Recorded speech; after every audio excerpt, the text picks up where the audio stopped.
What's going on, guys? My name is ReaperXVI and I have for you today a standard overused match on Pokemon Showdown. I am the opposite side, I'm the one with the Tentacruel, because Pokemon Showdown's replay is kind of faulty sometimes and it shows you on the opposite side of which you should be. So he's going to lead off with his Deoxys defense. This match was taken before Deoxys defense got banned to Ubers, which I personally am in favour of because it's so damn bulky, and with all the hazards that it can set up, it's kind of difficult if you don't have a spinner. But he has a Jellicent, which is stopping me from spin at the moment, and this Jellicent is going to be a royal pain in the ass, which is quite ironic because it has a little crown on the head, because it just does not die. And the fact that it's been poisoned with one layer of toxic spikes, not two, which is the whole point of the Tentacruel. I'm not sure why I didn't get 2 layers down, but maybe I had a mind fart or something. I just thought I'd want damage on the Deoxys D. But this Jellicent being only single poisoned and not toxic poisoned is going to be a real pain, because he can recover off damage very, very easily. And that means I'm going to have to set up all of my hazards in order to try and deal with it. So I'm going to go into my Ferrothorn now, take the Shadow Ball, only take 10% from it. I'm not sure which Ferrothorn this is. It might be a specially defensive one, but it might be a physically. You'll see as the game plays out that may make a bit of a difference as to how the game goes out in the future. I believe he is physically defensive though, this Ferrothorn, or she. I'm not sure, I didn't see. But anyway, Heatran comes in, and I don't want to stay in on a Fire Blast, obviously, even in the rain, because I believe this Heatran is offensive. And he proves later on that he is max speed, max special attack, I believe. And I don't want to stay in on that. I really don't, even with the rain. So I'm going to go for the Perish Song, expecting the Jellicent to come in, because I'm thinking at this point that the Perish Song is pretty much the only thing I can do to kill it. But he's going to go for the Recover, which is going to be very irritating because he gets back up to full, even though he is poisoned, so down to 88. Unfortunately, obviously, I can't do anything to him because he has Water Absorb. I can, however, Encore him into Recover and then decide what I want to do next turn. Obviously, I'm going to switch out, but what I'm going to switch out to is a bit of a different matter. The fact that he has to switch out as well indicates that, I don't know, he doesn't want his Jellicent to die. He knows that it walls my entire team, and I don't like that. But this Deoxys defense clearly doesn't have a Psychic move to hit Tentacruel with, so I believe I'm going to try and go for the Rapid Spin. He brings in the Jellicent, which is fine by me because it gets spikes and poison damage on it, but obviously he can just recover up, and that basically never happened. And all I got was pretty much, I wasted 20 HP of Ferrothorn, and that's about it, really. So not much of a difference made. And 17 turns in, and this Jellicent is still a freaking problem. The Heatran's still pretty much at full health. He's able to switch it in whenever he wants, and his team, even though it's non-weather, it kind of counters weather very well, because Jellicent absorbs rain and all of that stuff and just takes every hit under the sun. Heatran can run wild with Earth Power, which is what I switched out for predicting there, and go to the Landorus. Unfortunately, it does get a burn, which is going to render my Earthquakes pretty much useless. I can still break his subs, but they're not going to be, I don't think they're going to one-shot him after I got rid of the sub. So I'm going to go for, I believe, the U-turn, predicting the Deoxys D to come in, or perhaps the Breloom, because, you know, it's a possibility that he was going to bring those in, and I wanted to gain momentum. And considering my Landorus is burned, there's not really much use for it. So I'm going to go into Tentacruel. I believe I try and spin now.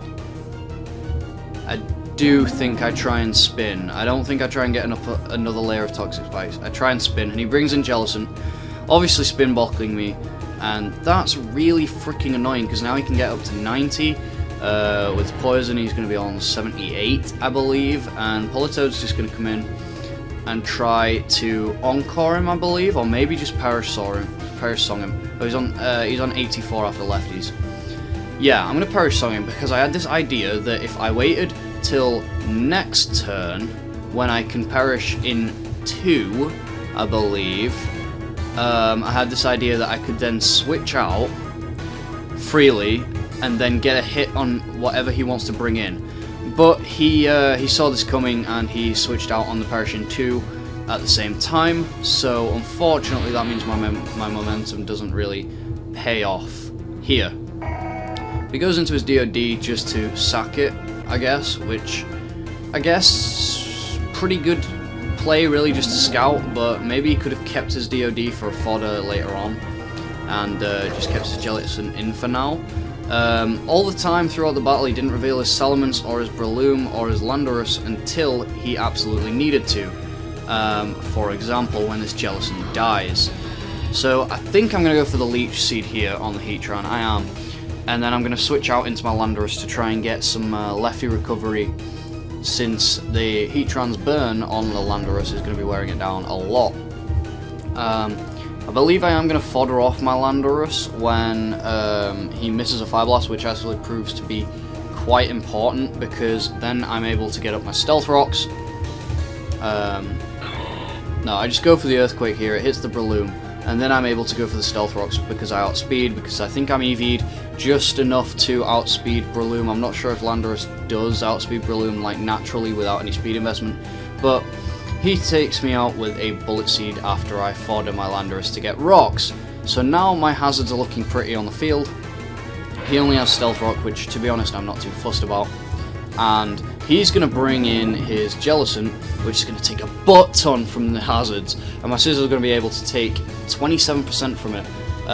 After Poison, he's going to be brought down to 25%. He's going to keep his Jellicent in just to die, because he knows the hazards will take him out next time he switches in. So finally, that big-ass stally threat is out of the way, and I call it a threat simply because I would have got so pissed off that I would have quit. I think that's the only reason it would have been a threat. But anyway, I'm going to bring in Politoed to take the Fire Blast, because obviously I don't want Scizor to take it, being 4 times super effective. Weak to it, and he doesn't want to stay in on a Scald. I obviously know this, but I'm going to go for it anyway, and take out the Breloom on the switch after the hazards. And obviously, he's in a little bit of a predicament. He has 3 pokes, I have 5, but unfortunately, he has a Landorus. And Landorus is a freaking powerhouse. This is why I think this is physically defensive, because it does 63% to a Ferrothorn with an Earth Power, with a neutral Earth Power. Jeez, that is a lot of damage, and I didn't like that. But I believe I'm going to go into Scizor after I fodder off Politoed and go for the Bullet Punch. I think he goes into Heatran here, and I'm able to take him out after the hazards bring him down. The moral of the story in this game basically is Tentacruel and Ferrothorn lay hazards, everything else switches in, and they die promptly after switching in. So I'm going to take 66% off him with Abandoned Bullet Punch. He's going to be able to knock me out with the Earth Power, which I don't know what item this thing is running, but I'm scared it might be Specs. I just have that feeling that he might have been using Specs, because that did so much to like both of my pokes. But anyway, I go into Scarf Kieran Black, and the only way his Salamence would have been able to outspeed me was if it was also Scarfed, which is bad because it's Moxie Scarf, and I have a Ferrothorn at only 31 HP. But he takes that. My Ferrothorn takes that with 28. It takes 28% from the Outrage at a +1 Salamence, which is freaking beast. And that means I'm going to be able to paralyze it with Thunder Wave, and then bring in Tentacruel after the death of my Ferrothorn. He's now Parafused. He's not going to hit me through Parafusion. He's not going to outspeed me, and my Tentacruel reveals Ice Beam. What a fucking Pokemon. It's so good to use in OU, especially in Rain, Black Sludge, and Rain Dish. But anyway, I've been ReaperXVI. Please leave a like and a comment below if you enjoyed. I hope to be doing more Pokemon battles in the future. Peace out.